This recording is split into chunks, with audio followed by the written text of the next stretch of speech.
Olá, meus queridos, tudo bom? Hoje vocês me pegaram aqui tomando um cafezinho com óleo de coco. E aí o tema do vídeo é inclusive esse. A gente vai falar sobre uma coisa que envolve muito mito e muita verdade, o uso do café com óleo de coco.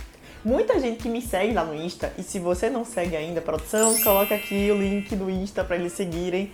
Já sabem que eu já fiz alguns posts e também já mostrei lá no Insta History, que a gente mostra um pouquinho nossa rotina, falando do uso do café com óleo de coco. Eu treino às 5 horas da manhã. Eu sei, muita gente vai acabar achando que eu sou louca, porque eu treino às 5 horas da manhã.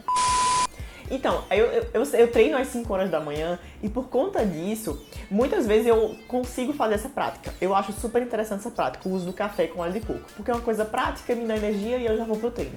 Só que aí surgiu muita dúvida, muita gente fica perguntando por que eu uso, se realmente emagrece. E na internet mesmo, eu pesquisando pra fazer esse vídeo com vocês, eu vi assim coisas que estavam super erradas, coisas que estavam sendo divulgadas de forma muito incorreta. Então eu pensei, vou fazer um vídeo baseado no que a ciência tem hoje pra gente. Então nada é a opinião de Vanessa. Eu tô falando sobre o que tem de artigo hoje. Inclusive, sempre que você vê o vídeo, veja a data que eu gravei, tá? Pra você saber que Vanessa estava falando naquele sentido. Porque vai que daqui a 10 anos, né, mude. Então você sabe que eu tava falando porque tava baseado no que a gente tem hoje de ciência. Então, antes de tudo, se você não conhece o canal, já faz sua inscrição. Para você se inscrever no canal é simples, você clica em inscreva-se, depois você clica no sininho e ativa as notificações. Se você estiver vendo pelo celular, como a maioria das pessoas, é do mesmo jeito. Você clica em inscreva-se, depois clica no sininho e assim você ativou as notificações. Dessa forma você não perde nenhuma novidade aqui do canal. Então vamos lá. Por que as pessoas associam o uso do café com óleo de coco? O que é que tem de verdade e o que é que tem de mito? O que eu vejo muito é sempre associando o uso do café com óleo de coco para o emagrecimento. Então, sempre que estão falando sobre no sentido disso para o emagrecimento e estão falando do efeito termogênico dessa combinação. O que não é verdade. A gente não tem comprovação de efeito termogênico para o uso do óleo de coco. E isso está baseado em artigos científicos. Primeiramente, o que é que significa termogênese? A gente aumentar o gasto energético, o dispêndio energético, e aumentar o metabolismo, só que isso não acontece com óleo de coco. Então, Vanessa, por que muitas pessoas estão associando isso aí ao emagrecimento? Bom, a cafeína seria um termogênico, mas a gente sabe que teoricamente não é significante. Eu tô falando significante porque também é uma linguagem de artigo. Significante pra gente é que a gente tem realmente um aumento da potencialização de oxidação de gordura para cafeína. Eu vou falar um palavrão, tá? Fosfodiesterase. Essa enzima é inibida pela cafeína e faz com que a gente aumente o potencial de oxidação de gordura.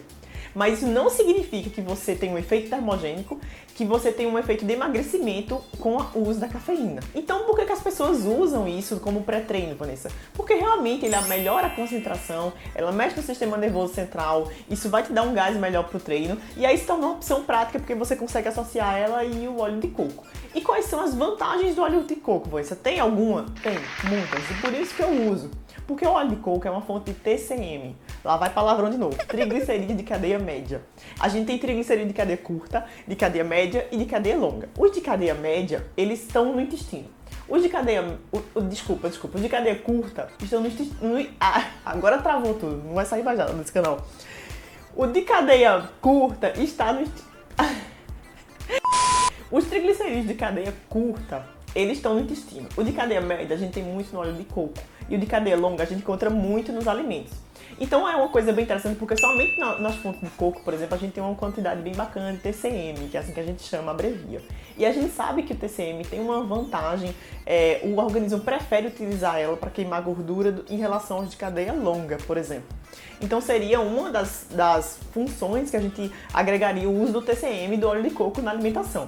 Inclusive para nutrição esportiva, muito se usou TCM, tentou se usar para poder fazer justamente isso, melhorar a performance, perder gordura, etc. Mas foi uma linha de pesquisa que não foi para frente, infelizmente. Então a gente não consegue dizer que isso realmente vai funcionar. Mas é um alimento muito saudável nesse sentido, porque a gente tem que ter uma quantidade de TCM na alimentação. Ele é um anti-inflamatório muito interessante. Ele aumenta a saciedade. E aí é que está a palavra-chave. Anota aí. Essa questão do uso do óleo de coco para o emagrecimento vai estar muito mais associado à saciedade do que ao poder termogênico. O poder termogênico não está comprovado, mas o poder de saciedade sim, porque é uma fonte de gordura, então vai saciar muito mais do que o uso de carboidrato. E ainda mais quando associa a cafeína, porque a cafeína também tem esse inibidor, esse fator inibidor de vontade de comer doce, por exemplo. Então, muitas vezes as pessoas acordavam sem fome de manhã, não comiam nada. Inclusive, eu já gravei um vídeo falando que o que você come de manhã faz muita diferença no seu processo de emagrecimento. Então, se você não assistiu, clique aí para poder assistir o vídeo. E aí, as pessoas começam a consumir o café com óleo de coco, não ficam em jejum, tem uma energia ali para poder trabalhar, para poder treinar, que vai ser super importante. E aí é melhor do que ele estava consumindo antes, que era pão, que era leite, achocolatado, né? Só fonte de carboidrato no café da manhã, que era péssimo. Então ele vai ter essa vantagem sim. Se você associar o uso do café com óleo de coco com uma dieta balanceada, perfeito. Você está fazendo uma associação muito interessante, saudável, só tem que ter cuidado com os limites de tudo, porque nem todo mundo pode consumir cafeína. A cafeína em excesso também é ruim, porque ela pode ser um efeito desidratante, pode aumentar demais o sistema nervoso central. Tem pessoas que são sensíveis à cafeína, outras não podem consumir de jeito nenhum cafeína. E também tem a questão do óleo de coco, porque já se falou em relação ao estudo que você passando de 30 gramas, a gente pode ter um efeito negativo para o trânsito intestinal. Tá? E causar problemas intestinais. Então, sempre que você for fazer o uso de alguma coisa, que você vê uma substância que está sendo assim super vangloriada aí na mídia, fica atento, procura uma pessoa que você tenha realmente uma confiança para poder ler essa informação dela, pesquisar em artigos científicos se você for da área, se você conseguir fazer isso, ótimo, porque você está baseando isso aí numa estratégia que pode ser interessante ou não para aquilo que ela diz que funciona. Então, se você gostou desse vídeo, eu espero ter esclarecido isso para vocês. Deixa seu like, deixa aí qualquer dúvida. Se você usa óleo de coco, diz pra mim se vocês já fizeram essa estratégia, se vocês têm alguma dúvida, já deixa aqui no comentário, porque eu já posso responder vocês, tá? E aí, não deixa de colocar o like, compartilhar com os amigos e se inscrever aqui no canal. Até semana que vem, pra gente tirar mais alguma dúvida de nutrição pra vocês, tá? Beijo e até a próxima!